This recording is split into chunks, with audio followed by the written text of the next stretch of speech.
First, this is Dr. Barbara Natterson-Horowitz, a cardiologist who's been treating human patients for 20 years at UCLA Medical Center. Currently, she is cardiac consultant for the Los Angeles Zoo and a member of the zoo's medical advisory board, as well as the director of imaging for the UCLA Cardiac Arrhythmia Center. Barbara lectures about cardiovascular physiology, cardiovascular pharmacology, echocardiography, and bioengineering at the David Geffen School of Medicine at UCLA. Her writing has appeared in many scientific and medical publications. Barbara earned her bachelor's and master's degree from Harvard University and received her medical degree from the University of California, San Francisco. She lives in Los Angeles with her husband, 2 children, and 2 dogs.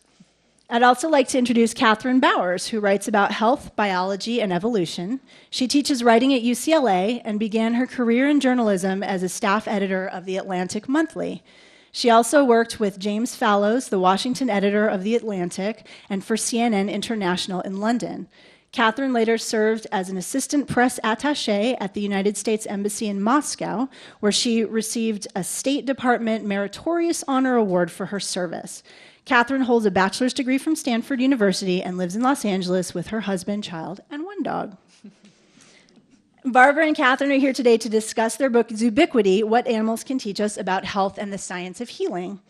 Zoobiquity was a Discover Best Book of 2012 and a 2013 AAAS Prize finalist, and the book is coming out in paperback in April with a redesigned cover, which is up there. All right, so thank you so much for being here today, and thank you to all of you for participating. I loved this book. I really enjoyed reading it, and I'm really excited that you're here. I understand you have a presentation to make about the book in general, and now it's time to do it. Okay, thanks.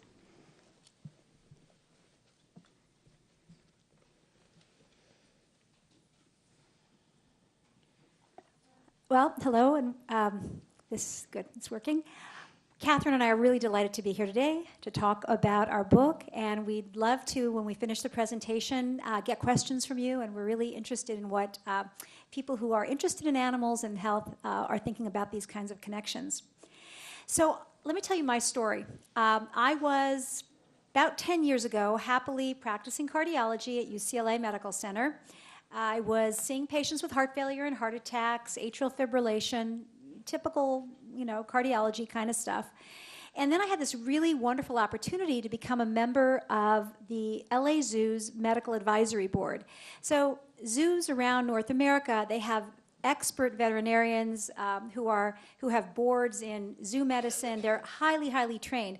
But on occasion, they reach into human medical community, typically academic medical centers, for assistance or collaboration around subspecialty needs.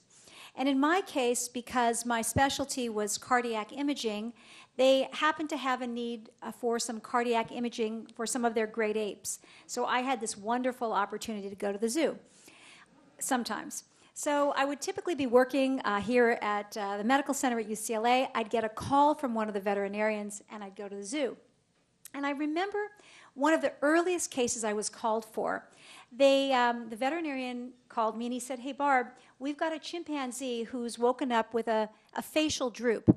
Now, when a human patient wakes up with a facial droop, we typically think about a stroke.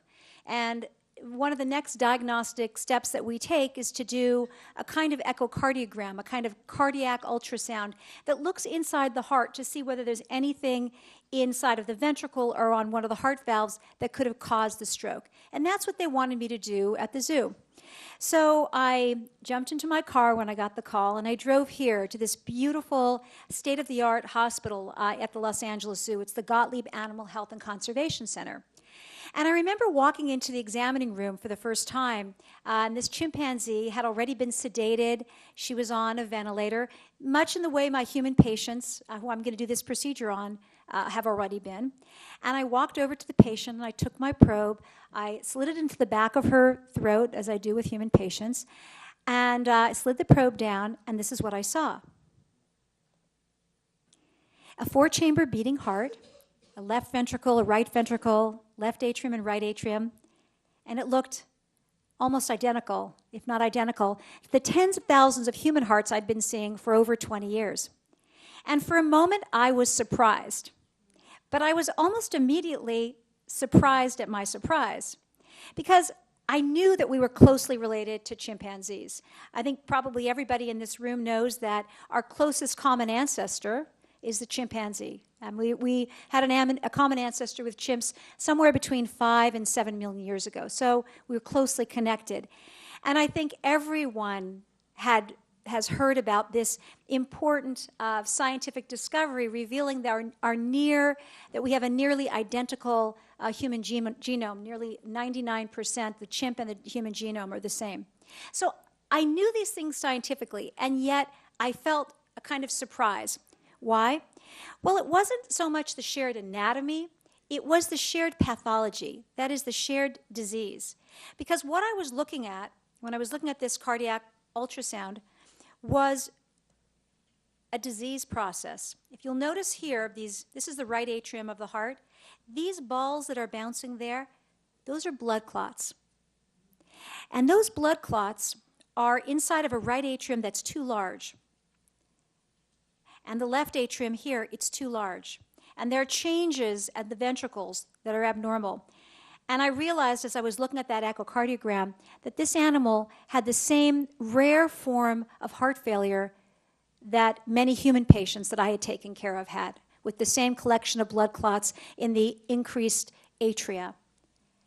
And during that period of time, I was going to the zoo, and I was encountering what I had assumed to be human diagnoses.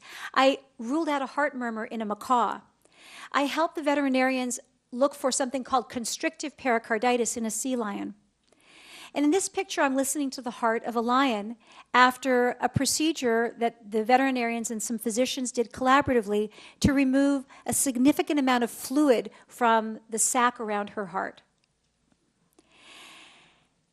I continued to go to the zoo and hear the veterinarians talk about diagnoses that I had assumed to be uniquely human. I learned, for example, that aortic dissection. So the aorta is the largest artery of our heart. It leaves our heart, and from the aorta, many other arteries come off to feed blood and oxygen to the rest of our bodies. But sometimes the aorta can tear. We call it aortic dissection. And it takes the lives of thousands of Americans a year. It took the life of Albert Einstein. But I learned from the veterinarians that it's also a leading cause of death among adult male gorillas in captivity. I learned that tumors, cancers that I had assumed to be very rare, such as the cancer that sadly and prematurely took the life of Steve Jobs, which was a rare form of pancreatic cancer, is common in certain wild animals and in certain dog breeds. And I learned even that sexually transmitted diseases, which I had somehow, if I'd ever thought about it, assumed to be uniquely human, are of course common among wild animals who have multiple sexual partners, who don't practice safe sex. And I learned about the epidemic of chlamydia, actually, that is ravaging populations of the koala in Australia. So Kathryn Bowers and I got together. Kathryn is an accomplished science journalist, and it was great good fortune that a mutual friend introduced us. And we started talking about these commonalities. And we thought, maybe we should really explore this. And what ensued was 5 years of research and writing and just a fantastic voyage of discovery. But early on, we wanted to create a kind of simplified rubric for when we were talking to people, whether it were medical students or groups of scientists who we wanted to present this to, talking about this idea. And we simply asked the question, do animals get? The methodology was, if I saw the condition in a human patient at UCLA, we looked for it in an animal, in the veterinary literature. So we asked, do animals get breast cancer? What about sudden cardiac death? Diabetes? Melanoma? Can an animal get a brain tumor or arthritis? What about leukemia or aortic dissection or a sexually transmitted disease?